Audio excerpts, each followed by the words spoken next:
ایران کی جوہری تنصیبات مکمل طور پر تباہ نہیں ہوئی، امریکی محکمہ دفاع کی انٹیلیجنس رپورٹ میں انکشاف۔ رپورٹ میں کہا گیا کہ ایرانی جوہری پروگرام کچھ مہینوں کے لیے پیچھے دھکیل دیا گیا ہے۔ ترجمان وائٹ ہاؤس نے خبر کی تردید کرتے ہوئے اسے صدر ڈونلڈ ٹرمپ کو نیچا دکھانے کی کوشش قرار دے دیا۔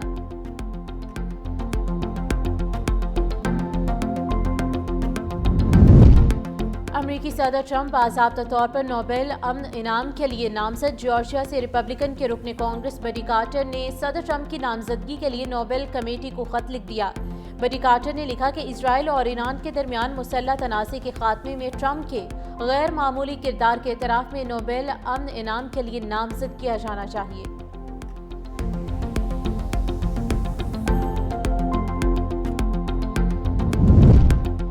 اسرائیل نے ایرانی تنصیبات پر غیر قانونی حملے کیے۔ اقوام متحدہ میں پاکستان کے مستقل مندوب عاصم افتخار کا سلامتی کونسل سے خطاب، کہا ایرانی جوہری پروگرام تنازع کا حل سفارتکاری سے چاہتے ہیں، مذاکرات اور سفارتکاری ہی آگے بڑھنے کا راستہ ہے۔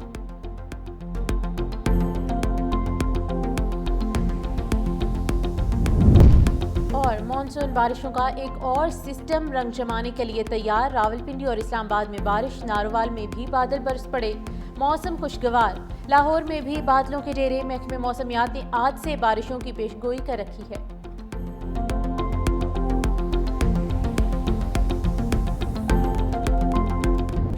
اسرائیل نے ٹرمپ کی جنگ بندی کو بارود سے اڑا دیا۔ صہیونی ریاست کی چند گھنٹے بعد ہی جنگ بندی کی خلاف ورزی، شمالی تہران میں 2 دھماکوں کی آوازیں سنی گئیں۔ ایرانی میڈیا کے مطابق اسرائیل نے شہر باب السر پر حملہ کیا۔ صہیونی طیاروں نے ایران کے رڈار سسٹم کو نشانہ بنایا۔ اسرائیل اور ایران کا ایک دوسرے پر جنگ بندی کی خلاف ورزی کا الزام۔ ترجمان ایرانی ملٹری کمانڈ نے کہا اسرائیل نے صبح 9 بجے ایران پر حملہ کیا، فوج کسی بھی جارحیت کا جواب دینے کے لیے ٹریگر پر انگلی رکھے رہے گی۔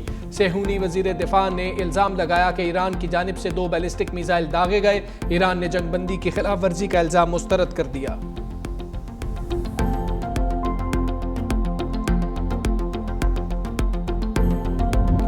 اسرائیل نے جنگ بندی کی خلاف ورزی کر کے ٹرمپ کو خفا کر دیا۔ میڈیا سے گفتگو میں امریکی صدر نے کہا جنگ بندی کی خلاف ورزی پر اسرائیل سے بہت ناخوش ہوں۔ اچھا نہیں لگا کہ جنگ بندی پر رضامندی کے فوری بعد اسرائیل نے حملے کیے۔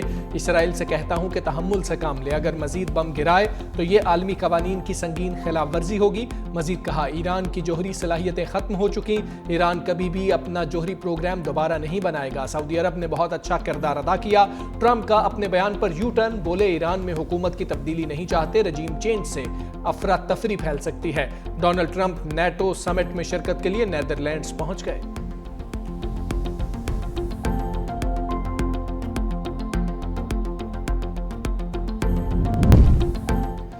وزیر اعظم شہباز شریف کا ایرانی صدر مسعود پزشکیان سے رابطہ، مذاکرات اور سفارتکاری کے ذریعے امن کی بحالی کی اہمیت پر زور، کہا مشرق وسطیٰ میں بدلتی صورتحال پر نظر رکھے ہوئے ہیں، فریقین سے بین الاقوامی قانون اور اقوام متحدہ کے چارٹر کے اصولوں کی پاسداری پر زور دیا۔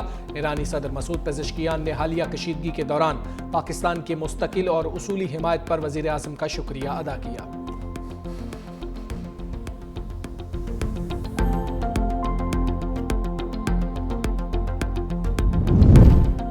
روسی صدر پیوٹن کا ڈونلڈ ٹرمپ کو فون، سیز فائر پر مبارکباد، کہا ماسکو اس پیش رفت کو آگے بڑھانے کے لیے ہر ممکن تعاون کے لیے تیار ہے۔ چینی وزیر خارجہ وانگ جی کا ایرانی ہم منصب سے رابطہ، بولے چین قومی خود مختاری اور سلامتی کے تحفظ کے لیے ایران کے عزم کی حمایت کرتا ہے، فریقین کو برابری کی سطح پر مذاکرات کا حصہ بننا چاہیے۔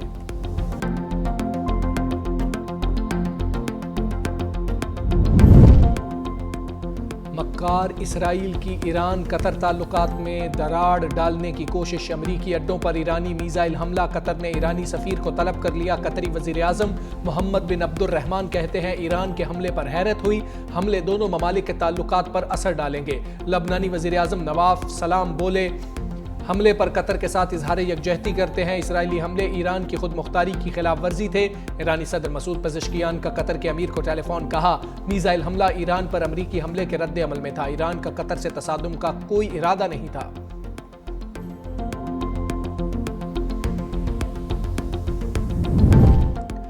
سیکرٹری جنرل اقوام متحدہ کا جنگ بندی کا خیر مقدم انتونیو گوتریس کہتے ہیں دونوں ممالک کے عوام نے بہت کچھ دیکھ لیا، امید ہے خطے میں موجود دیگر تنازعات بھی ختم ہوں گے۔ فرانس، جرمنی، برطانیہ سمیت یورپی ممالک نے ایران اسرائیل جنگ بندی کو سراہا۔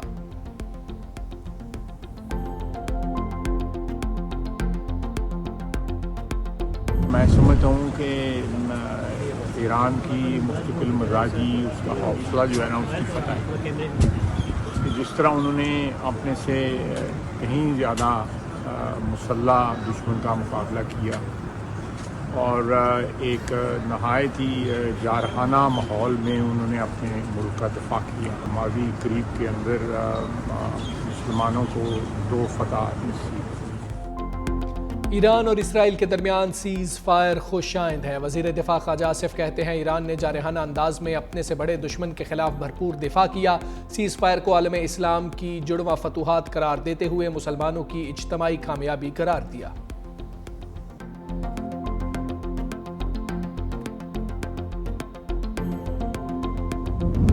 ایران اور اسرائیل کے درمیان سیز فائر خوش آئند ہے۔ وزیر دفاع خواجہ آصف کہتے ہیں ایران نے جارحانہ انداز میں اپنے سے بڑے دشمن کے خلاف بھرپور دفاع کیا، سیز فائر کو عالم اسلام کی جڑواں فتوحات قرار دیتے ہوئے مسلمانوں کی اجتماعی کامیابی قرار دیا۔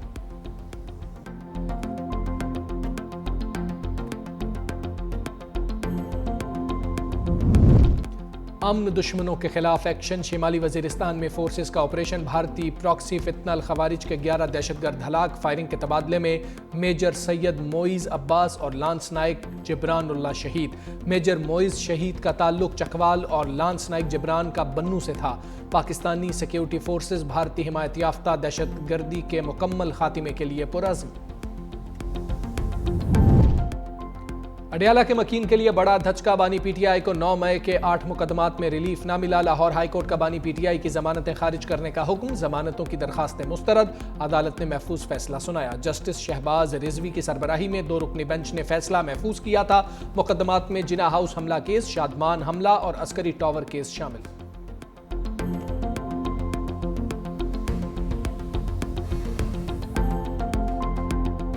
کچھ لوگ کسی اور ایجنڈے کے اوپر، کسی اور ایسے ایجنڈے کے اوپر جو کہ عمران خان کو کمزور کرنے کا ایجنڈا ہے، سازش کر کے یہ لوگ ہماری اس حکومت میں آئینی طور پر بجٹ پاس نہ ہو کر فائنینشیل ایمرجنسی لگا کے، گورنر راج لگا کے اس صوبے کو بھی ٹیک اوور کر لیں۔ عمران خان صاحب کا آئینی حق ہے اور اس کے اوپر عمران خان صاحب کے ساتھ عمران خان صاحب نے ایک کمیٹی کا بولا ہے، ان کی ملاقات کرائی جائے اور کرائی جائے گی، اور جب بھی ملاقات ہو جائے گی تو بجٹ میں جو بھی چیز عمران خان چاہتے ہیں اس کو انکلوڈ بھی کیا جا سکتا ہے، اس کو کارپوریٹ بھی کیا جا سکتا ہے۔ خیبر پختونخوا کی اپنی حکومت کا تحریک انصاف کو سرپرائز، بانی کی منظوری کے بغیر صوبے کا بجٹ منظور۔ وزیر اعلیٰ خیبر پختونخوا نے بانی تحریک انصاف سے مشاورت کی شرط عائد کر رکھی تھی۔ علی امین گنڈاپور نے موقف بدل لیا، کہا بانی سے جب بھی ملاقات ہوگی ہدایت کے مطابق بجٹ میں تبدیلیاں لائیں گے۔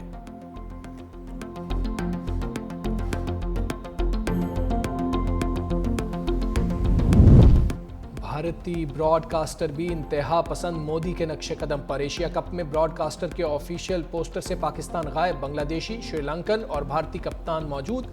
پوسٹر شیئر کرنے پر بھارت کو شدید تنقید کا سامنا۔